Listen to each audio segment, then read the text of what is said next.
Bem-vindo ao Editor Tech, o espaço de análise e debate da tecnologia de amanhã, sempre baseado nos artigos do portal editortech.com.br.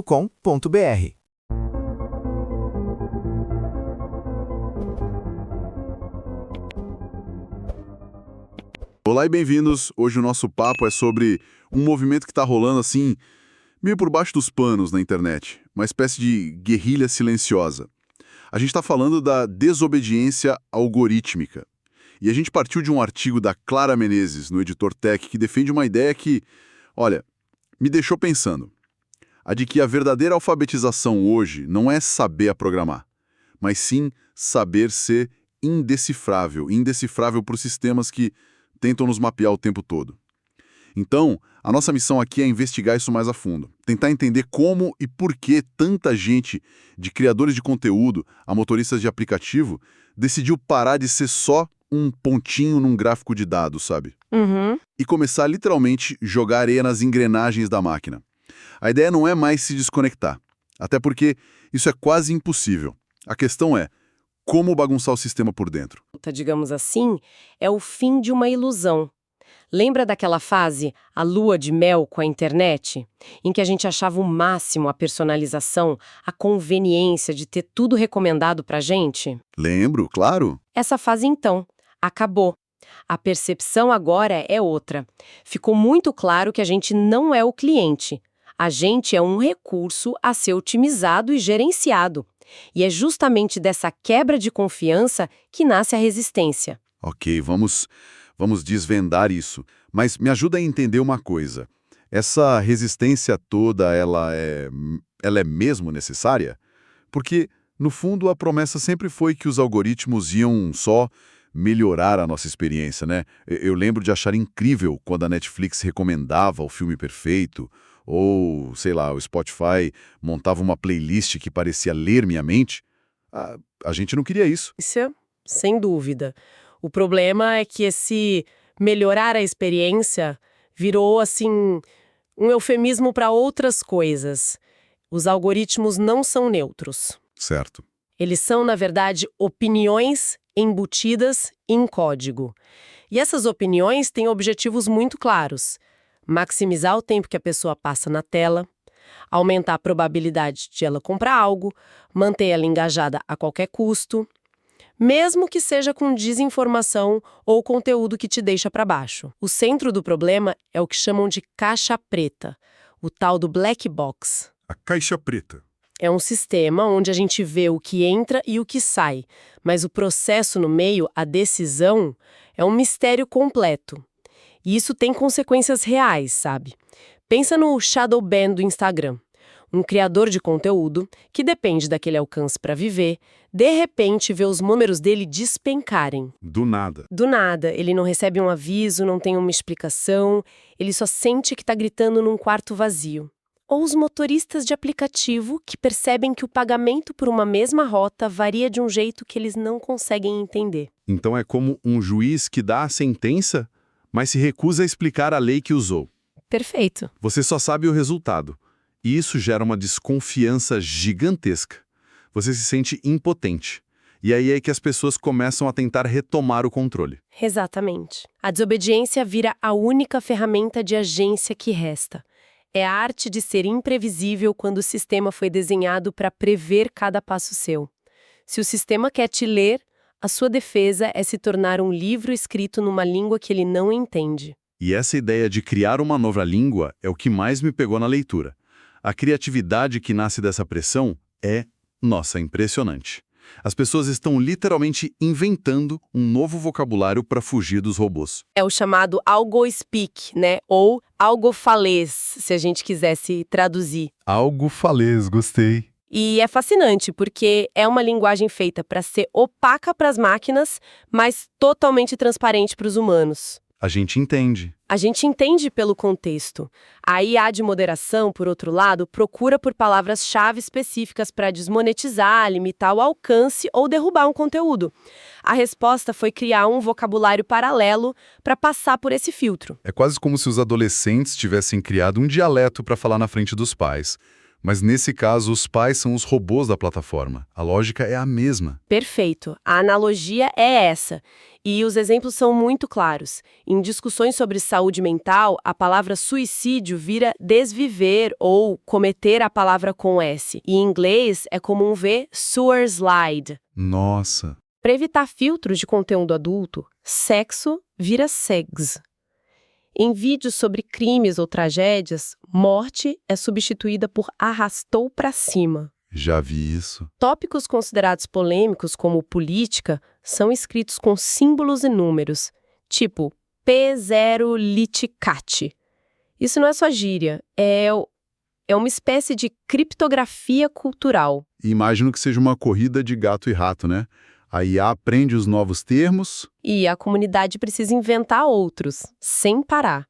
É uma adaptação linguística em tempo real. Isso mostra que a nova alfabetização digital não é só saber mexer no aplicativo, é entender como a máquina lê o mundo para então poder se comunicar por baixo do radar dela. Ok, então se o que a gente fala é uma frente de batalha, o que a gente faz com o rastro que a gente deixa? Cada clique, cada like, cada segundo que a gente passa olhando uma foto. Isso parece impossível de esconder. Se não dá para esconder, a estratégia muda. A tática passa a ser a obfuscação ou o envenenamento de dados. A lógica é genial. Já que eu não posso impedir que me observem, eu vou dar a eles tanto ruído, tanta informação contraditória, que a observação se torna inútil. É criar uma cortina de fumaça de dados. E como isso funciona na prática? Existe até software para isso, como a extensão ad nauseam. Em vez de bloquear anúncios, que é o que a maioria faz... Podblock, por exemplo. Isso. Essa extensão, ela clica em todos os anúncios da página, silenciosamente em segundo plano. Peraí, mas isso funciona mesmo? Quer dizer, as plataformas não são espertas o suficiente para perceber que um único usuário está clicando em tudo e simplesmente validar esses dados como lixo? É uma ótima pergunta. A questão não é tanto enganar o sistema para ele pensar que você realmente se interessa por tudo. A questão é tornar o seu perfil de dados economicamente inviável. Um perfil de consumidor que gosta de carros de luxo, comida vegana, equipamento de pesca e fraldas geriátricas ao mesmo tempo é um perfil caótico. Entendi. É muito caro e ineficiente para um anunciante tentar vender algo para essa pessoa. Você se torna um alvo de marketing ruim. Mas isso também acontece de forma manual, e aí que fica ainda mais interessante. Como assim? As pessoas fazem isso de propósito.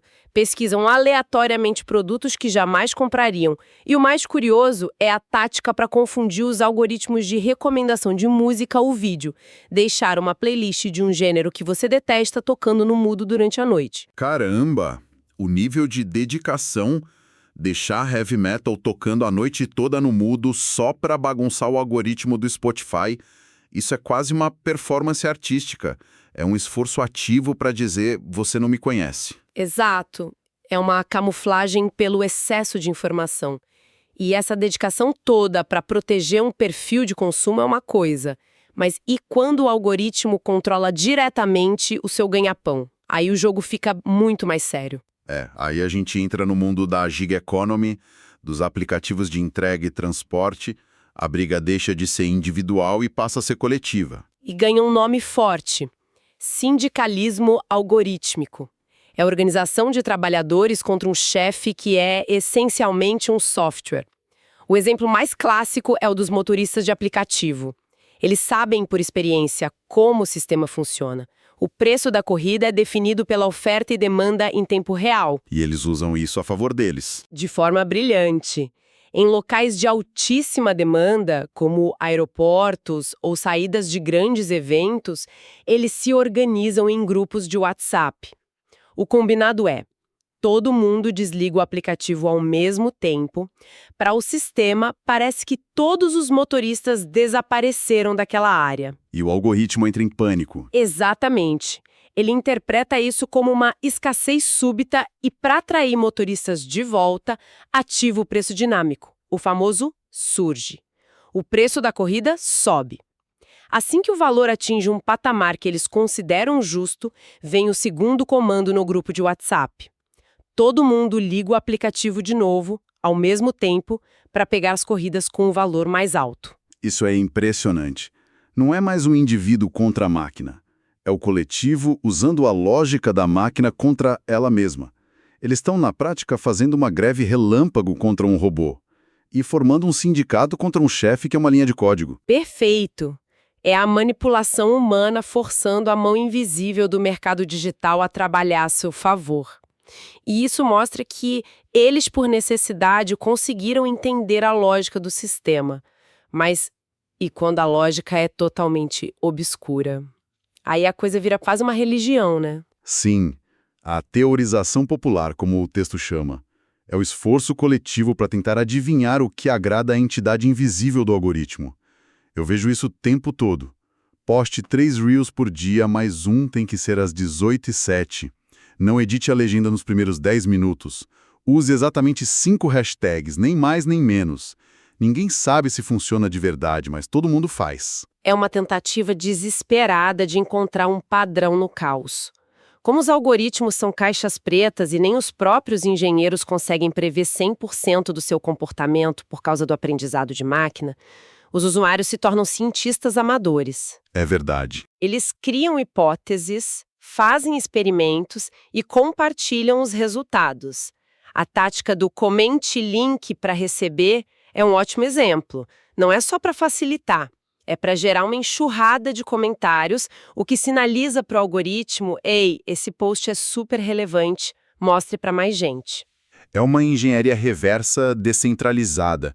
E mesmo que muitas dessas teorias sejam só mitos, o que importa é a mudança de postura. O usuário deixa de ser um consumidor passivo de conteúdo e passa a ser um treinador ativo do seu próprio feed, tentando domar a fera. Exato. E isso nos leva à grande questão. Beleza, tudo isso é muito engenhoso, muito criativo, mas onde a gente traça a linha? Essa manipulação toda, esse envenenamento de dados, essa greve contra robôs, isso é legítima defesa digital? Ou é simplesmente quebrar as regras do parquinho? É vandalismo? Essa é a encruzilhada ética. Do lado das plataformas, a resposta é clara. É comportamento inautêntico coordenado. É uma violação dos termos de serviço. O argumento delas é que os sistemas existem para criar uma boa experiência para todos, e essas táticas prejudicam o ecossistema. Um argumento que soa um pouco vazio quando a boa experiência deles significa nos manter viciados. Exato. E essa é a visão dos usuários. Para eles, é pura autopreservação. Se um algoritmo, com sua lógica opaca, tem o poder de tornar o seu negócio invisível da noite para o dia, ou de empurrar um jovem para uma bolha de radicalização política, então enganar esse algoritmo não é vandalismo. É um ato de defesa contra uma simetria de poder brutal. Mas essa guerrilha não tem efeitos colaterais perigosos? Usar o algo speech para fugir da moderação num post sobre política é uma coisa. Mas e quando grupos de ódio ou pessoas divulgando desinformação perigosa usam exatamente as mesmas táticas para se esconder? Esse é o grande dilema, o risco real. A mesma ferramenta de libertação pode ser usada para fins terríveis. O algo speak pode, sem querer, dificultar a moderação de discurso de ódio ou de exploração infantil. O envenenamento de dados, se usado em larga escala, pode tornar serviços úteis, como mapas ou recomendações de saúde, menos eficientes para todo mundo. Não tem uma resposta fácil, como o texto descreve uma corrida armamentista entre a criatividade humana para burlar o sistema e a capacidade da IA de detectar essas burlas. Se essa corrida armamentista é a nossa nova realidade, para onde a gente vai? Como essa relação entre humanos e algoritmos evolui? Aparentemente, em 2 direções principais. A primeira é uma mudança na própria ideia de experiência do usuário, o UX. Os designers não podem mais partir do princípio de que tem um usuário passivo que vai seguir o caminho que eles desenharam. Eles precisam projetar para um usuário cético, ativo, que está o tempo todo tentando entender as regras do jogo para poder quebrá-las. O usuário vira um adversário. A segunda grande mudança é no que a gente considera alfabetização digital. Não basta mais ensinar a usar um software. A gente precisa ensinar como o software nos usa. Entender o que são metadados, o que é rastreamento, o que é inferência de comportamento. Isso se tornou tão básico quanto saber ler um contrato.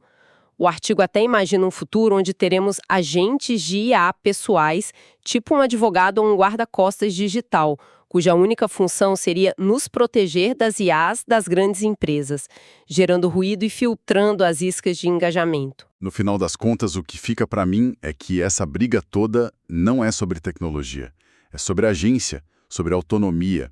É sobre ser humano se recusando a ser previsível, a caber numa planilha. Tem uma frase no final do artigo da Clara Menezes que resume isso de forma perfeita. É como se a gente estivesse dizendo ao código: eu não sou um conjunto de dados. Eu sou um ser complexo, contraditório e livre. Tente me calcular e eu vou mudar a variável. E isso deixa a gente com uma provocação final. Se a nossa criatividade, a nossa ironia, a nossa capacidade de sermos imprevisíveis são hoje as nossas melhores ferramentas de resistência contra sistemas puramente lógicos, o que vai acontecer quando esses sistemas ficarem tão avançados a ponto de começar a prever e incorporar o nosso próprio caos nos seus cálculos? A gente vai estar preso numa corrida sem fim, onde vamos precisar ser cada vez mais caóticos só para provar que ainda somos livres? Você ouviu o artigo Desobediência Algorítmica, a arte da resistência digital, publicado no portal editortech.com.br.